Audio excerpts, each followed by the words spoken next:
आमदार साहेब फार भयानक परिस्थिती होती. म्हणजे माझी बोलेरो सळत चाललीच नाही त्यांच्या वस्तीपर्यंत. या एका वावरात जायची, आता त्या वावरात जायची, एवढी भयानक परिस्थिती मी त्या ठिकाणी पाहिली. प्रत्येक व्यक्तीने त्यांच्या मनोगतामध्ये सांगितलं की अनेक वर्षांपासून हा रस्ता प्रलंबित होता. तालुक्यातल्या अनेक पुढाऱ्यांनी या ठिकाणी येऊन नारळ फोडली, आश्वासनं दिली, परंतु रस्ता काही झाला नाही. आणि ही फार मोठी शोकांतिका म्हणलं तर ती वावगं ठरणार नाही. का अलीकडच्या काळामध्ये राजकारणावरचा विश्वास हा ग्रामस्थांचा, नागरिकांचा, तरुणांचा हा उडत चाललाय. काही वस्तुस्थिती आहे की आपण बघतो की अलीकडच्या काळामध्ये पुढाऱ्यांचा जन्म हा वाढत चाललाय.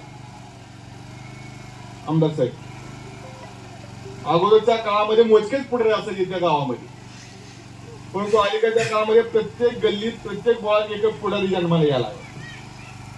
का पुढारी व्हायचं म्हणलं तर काहीतरी आश्वासनं द्यावं लागतं, कुठे तर नारळ फोडावा लागतोय.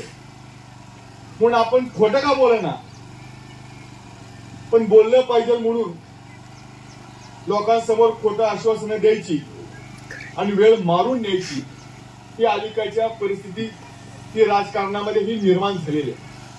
तेव्हा स्वाभाविक आहे, प्रत्येक नागरिकांना, शेतकऱ्याला वाटतं किंवा नारळ फोडलाय परंतु हा रस्ता काय होणार नाही. आणि आज आपण उदाहरण बघतोय, 30-30 वर्ष झाली या रस्त्यात अनेक लोकांनी येऊन आश्वासन दिली, नारळ फोडली. मागा सावंतगुरुजींनी सांगितलं 1 किलोमीटर झाला, अर्धा किलोमीटर झाला, परंतु रस्ता काय व्हायला तयार नाही.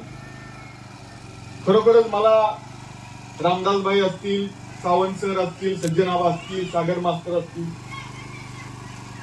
या तरुण कार्यकर्त्यांचं मला कौतुक करायचं की एखाद्या नेत्याकडे, एखाद्या पुढाऱ्याकडे जाताना स्वतःसाठी काय न मागता माझ्या गावासाठी तुम्ही काय दिलं पाहिजे, माझ्या गावासाठी आपण काय आणलं पाहिजे, ही मानसिकता अलीकडच्या काळामध्ये या तरुण कार्यकर्त्यांमध्ये माझ्यासारख्या कार्यकर्त्याला पाहायला मिळाली. मला सावंत गुरुजींनी सांगितलं ही वस्तुस्थिती आहे. मी गणपतीच्या आरतीच्या निमित्ताने या ठिकाणी आलतो, परंतु या माझ्या मित्रांनी आवर्जून या वस्तीला त्या ठिकाणी चहाच्या निमित्तानं किंवा सत्काराच्या निमित्तानं मला ते घेऊन गेले आणि जाताना मला या रस्त्याची सगळी वस्तुस्थिती त्या ठिकाणी सांगितली. आमदार साहेब फार भयानक परिस्थिती होती. म्हणजे माझी बोलेरो सळत चाललीच नाही त्यांच्या वस्तीपर्यंत. या एका वावरात जायची, आता त्या वावरात जायची, एवढी भयानक परिस्थिती मी त्या ठिकाणी पाहिली. आणि खरोखरच मला सुद्धा त्या ठिकाणी विशेष वाटलं की एवढे वर्ष ही लोक गावात येतात कसे, अजून सुद्धा ही लोक शांत कशी काय. अलीकडे बघतो आपण की एखादं काम नाही झालं तर तात्काळ तिथला शेतकरी, तात्काळ तिथला